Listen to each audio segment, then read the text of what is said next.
여러분, 퍼팅할 때 이런 경험 있으시죠? 분명히 똑바로 친 것 같은데 공이 자꾸 왼쪽이나 오른쪽으로 빠집니다. 짧은 퍼터인데도 이상하게 불안하고 이 정도면 눈 감고도 넣는 거리지 싶은 거리에서도 자꾸 실수가 나옵니다. 그래서 많은 분들이 라인을 더 봐야 하나? 거리감을 더 익혀야 하나? 감각이 부족한가? 이렇게 생각합니다. 그런데 사실 퍼팅이 안 되는 가장 큰 이유는 감각 부족이 아니라 퍼터를 똑바로 보낼 수 있는 자세가 아직 안 만들어져 있기 때문입니다. 퍼팅은 멀리 보내는 동작이 아닙니다. 강하게 치는 동작도 아니고요. 결국 퍼팅은 흔들리지 않게 같은 방향으로 보내는 동작이에요. 그런데 잘 되던 퍼터가 우리도 모르게 시간이 지나면서 그립을 손가락으로 잡고 손목이 움직이고 팔과 어깨가 따로 놀고 하체까지 흔들리고 공 치자마자 고개를 들어버립니다. 그러면 내가 아무리 똑바로 친다 생각해도 퍼터 페이스가 미세하게 열리고 닫히면서 공은 계속 다른 방향으로 가게 됩니다. 그래서 오늘 영상에서는 퍼팅할 때 가장 먼저 잡아야 할 기본 자세를 아주 쉽게 정리해 드릴게요. 퍼팅을 똑바로 보내기 위해 필요한 그립, 손목, 어깨와 팔, 발, 정렬, 하체 고정, 그리고 헤드업 방지까지 순서대로 알려드리겠습니다. 그리고 마지막에 제가 실제로 빠르게 적용 가능했던 방법을 말씀드릴게요. 오늘 영상 끝까지 보시면 왜 내 퍼팅이 잘 안 됐는지 분명하게 이해하실 수 있을 겁니다.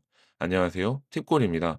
퍼팅은 결국 똑바로 보내는 게임이다. 우선 가장 먼저 말씀드리고 싶은 게 있습니다. 퍼팅을 잘하려면 거리감도 중요하죠. 라인 읽는 것도 중요합니다. 맞습니다. 그런데 거리감보다 먼저 공을 똑바로 보낼 수 있느냐를 먼저 해결해야 합니다. 왜냐하면 아무리 거리감이 좋아도 페이스가 열리거나 닫히면서 방향이 틀어지고 아무리 라인을 잘 읽어도 출발 방향이 잘못되면 공은 안 들어가거든요. 그래서 초보자는 퍼팅을 느낌 문제로 접근하기보다 먼저 흔들리지 않는 자세 만들기부터 시작하는 게 좋습니다. 첫 번째, 퍼터는 손가락이 아니라 손바닥으로 안정감 있게 잡는다. 가장 많이 하는 실수 중 하나가 퍼터를 일반 아이언 잡듯이 손가락 위주로 잡는 겁니다. 이렇게 잡으면 어떤 문제가 생기냐면 손목이 너무 자유로워집니다. 퍼팅은 손목이 개입하기 시작하면 방향성이 정말 쉽게 무너집니다. 내가 똑바로 치고 있다 생각해도 임팩트 순간에 손목이 조금만 움직여도 페이스는 열리고 닫히고 그게 그대로 방향이 오차로 이어져요. 그래서 퍼터는 손가락으로 쥐는 느낌보다는 손바닥 생명선에 맞춰 안정감 있게 얻는다는 느낌이 좋습니다. 손바닥과 그립이 하나가 된 것처럼 잡아보세요. 이렇게 잡으면 굳이 손목 쓰지 말아야지 라고 계속 생각하지 않아도 손목이 덜 개입하게 됩니다. 퍼팅에서는 억지로 제어하는 것보다 애초에 흔들리기 어려운 구조를 만드는 게 훨씬 중요합니다. 두 번째, 손목을 고정하려고 애쓰기보다 손목이 덜 움직이게 만들어야 한다. 많은 분들이 레슨을 들으면 손목 고정하세요. 이 말을 정말 많이 듣습니다. 그런데 듣는 입장에서는 이 말이 생각보다 어렵습니다. 왜냐하면 손목을 고정하려고 하면 괜히 몸에 힘이 들어가고 동작이 딱딱해지고 오히려 더 부자연스러운 경우가 많기 때문이에요. 그래서 중요한 건 손목을 억지로 묶는 게 아니라 손목이 자연스럽게 덜 움직일 수 있는 그립과 자세를 만드는 것입니다. 아까 말씀드린 것처럼 손바닥 위주로 안정감 있게 잡고 팔과 어깨에 같은 움직임을 만들면 손목은 훨씬 조용해집니다. 퍼팅은 손목 기술이 아니라 반복 가능한 움직임이 더 중요합니다. 세 번째, 어깨와 팔이 하나처럼 움직여야 한다. 그 다음 중요한 게 바로 어깨와 팔입니다. 많이들 어깨로 쳐라, 역삼각형을 유지해라 이런 말 많이 듣죠. 그런데 이 말을 듣고 오해하는 경우가 많습니다. 어깨만 억지로 움직이거나 팔만 따로 흔들거나 몸이 굳어버리는 경우가 있어요. 그래서 저는 이걸 아주 쉽게 설명드리고 싶습니다. 퍼터를 잡은 상태에서 양손을 앞으로 편하게 뻗어보세요. 그 상태에서 팔꿈치를 옆구리에 붙여줍니다. 그리고 그대로 안녕하세요 인사하듯이 고관절만 접어서 편하게 숙여주세요. 언제까지 하냐면 퍼터 헤드 바닥이 지면에 평평하게 닿을 때까지입니다. 이렇게 하면 괜히 복잡한 팔 각도, 어깨 각도 생각하지 않아도 자연스럽게 퍼팅 자세의 틀이 만들어집니다. 이때 어깨와 팔이 따로 노는 게 아니라 하나처럼 움직일 준비가 된 상태를 만드는 게 핵심입니다. 퍼팅은 손으로만 툭 치는 게 아니라 방금 만든 상체 구조 안에서 보내는 겁니다. 네 번째, 퍼터 페이스 방향을 먼저 정하고 그에 맞게 선다. 많은 분들이 퍼팅할 때 몸 정렬부터 신경 씁니다. 그런데 퍼팅에서는 몸보다 먼저 퍼터 페이스가 어디를 보고 있느냐가 더 중요합니다. 왜냐하면 공은 결국 퍼터 페이스가 보내는 방향으로 출발하기 때문입니다. 그래서 셋업에 들어가기 전 먼저 퍼터 페이스가 내가 보내고 싶은 방향을 향하고 있는지 확인하세요. 그 다음 그 퍼터 페이스 방향과 크게 어긋나지 않게 발 포지션과 몸 정렬을 맞춰주면 됩니다. 몸은 목표를 보고 있다고 생각하는데 정작 페이스는 다른 곳을 보고 있는 경우가 정말 많아요. 그러니 먼저 기준은 페이스입니다. 퍼터 페이스가 정리되고 나면 그 다음 발과 포지션과 시선, 몸 방향을 맞추는 식으로 가면 훨씬 실수가 줄어듭니다. 다섯 번째, 하체는 힘을 주는 게 아니라 조용해야 한다. 퍼팅에서 하체 고정도 정말 중요합니다. 그런데 여기서 또 오해가 생깁니다. 하체를 고정하라고 하면 너무 힘을 주는 분들이 있어요. 그러면 오히려 몸 전체가 경직되고 리듬도 사라지고 퍼팅이 더 불편해질 수 있습니다. 중요한 건 하체를 세게 버티는 게 아니라 불필요하게 흔들리지 않게 조용히 두는 것입니다. 퍼팅은 하체를 써서 힘을 전달하는 동작이 아니기 때문에 하체를 따라 움직이기 시작하면 상체 축도 같이 흔들리고 페이스도 일정하게 지나가기 어려워집니다. 그래서 하체는 과하게 힘주기보다 가만히 있어준다는 느낌이 좋습니다. 이 차이가 큽니다. 여섯 번째, 공을 치고 나서 바로 고개 들지 말고 3초 본다. 골퍼분들이 정말 많이 하는 실수, 바로 헤드업입니다. 공을 치자마자 결과가 궁금해서 바로 고개를 들죠. 그런데 그렇게 되면 고개만 드는 게 아니라 어깨도 따라 올라오고 몸도 미세하게 열립니다. 퍼터 궤도도 흔들립니다.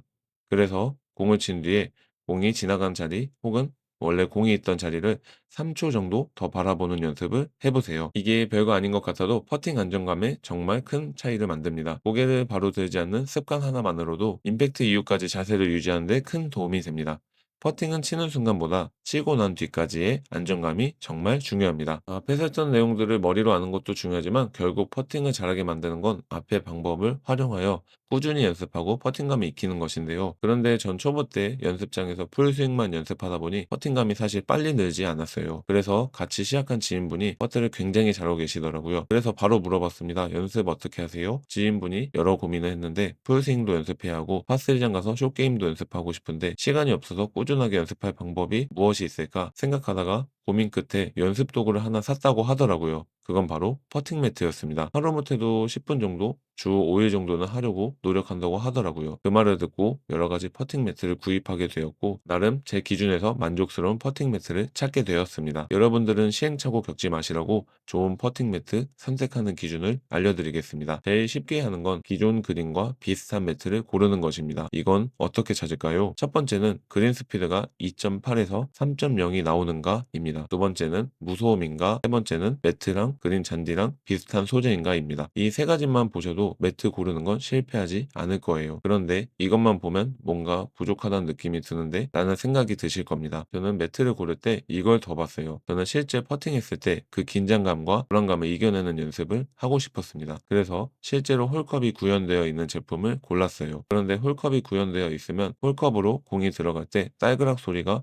너무 크게 들리더라고요. 그래서 저는 야간에도 사용 가능한 무소음 제품을 고르게 되었습니다. 거기서도 퍼터가 당겨졌는지 열렸는지 확인할 수 있게 홀컵이 하나가 아닌 3개인 제품을 골랐습니다. 여기 보시면 헤드가 열리고 닫히고 정확하게 구분이 가능합니다. 퍼터 페이스가 닫히면 왼쪽으로, 열리면 오른쪽으로, 제대로 치면 가운데 홀컵으로 볼이 들어갑니다. 그리고 매번 퍼팅할 때마다 퍼팅 자세를 폰으로 찍어주면 좋지만 동영상을 찍지 않아도 바로 퍼팅 미러로 빠르고 더욱 디테일한 확인이 가능합니다. 볼을 치면 주우러 왔다 갔다 하면 힘들잖아요. 그래서 홀에 볼이 들어가면 다시 제자리로 돌아오는 제품이 좋습니다. 그런데 리턴할 때도 레일을 타고 다른 제품들은 소음이 많이 발생하는데 이 매트는 리턴할 때 조용합니다. 여기 후기 보시면 알겠지만 아파트에서 사용하시는데도 공이 돌아오면서 무소음으로 좋다는 리뷰가 많습니다. 그리고 공이 굴러간 자리를 확인할 수 있어 내 공이 어떻게 굴러가는지 파악이 가능합니다. 그리고 제품 자체도 설명이 잘 되어 있어 사용하기 어렵지 않을 거예요. 꾸준히 시간 제약 없이 야간에도 활용 가능한 좋은 매트라